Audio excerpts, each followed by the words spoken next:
Hello बच्चों, let's see this question. So the question says a system is shown in the figure. The time period of small oscillation so the two blocks will be what? So एक मास m है, एक मास m है, एक k है and एक 2k and spring है यहाँ पे दो.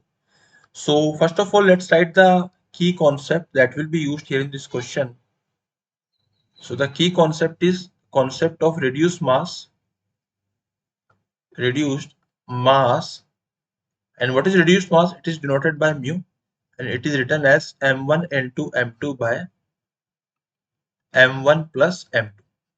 ओके, तो ये तो हो गया हमारा reduced mass. And the second thing is, अगर स्प्रिंग्स, यहां अगर हम बात करें स्प्रिंग इन सीरीज, तो अगर सीरीज में स्प्रिंग होती है तो उनका जो के इक्विवेलेंट होता है it will be equal to 1 upon k1 plus 1 upon k2. तो ये हो जाएगा मेरा स्प्रिंग्स इन सीरीज.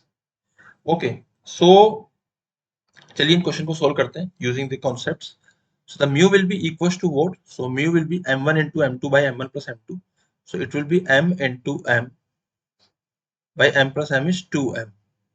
इसको हमने सोल्व करा तो इसकी जो वैल्यू आएगी it is m by 2. Similarly हमारा जो 1 अपॉन के इक्विवेलेंट आएगा वो कितना आएगा?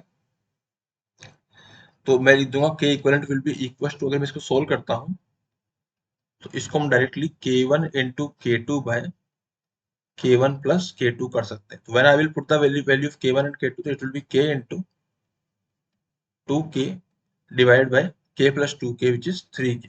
k से k कैंसिल आउट हो जाएगा and it will be 2k by 3.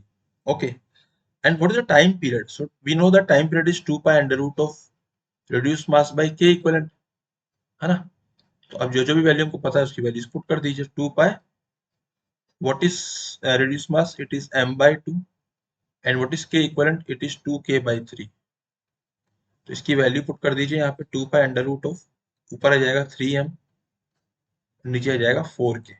Okay, this is 3m by 4k into 2 pi is my final answer. It is matching with option number 3. So option number 3 is my final answer. I hope you understood it well. Best of luck.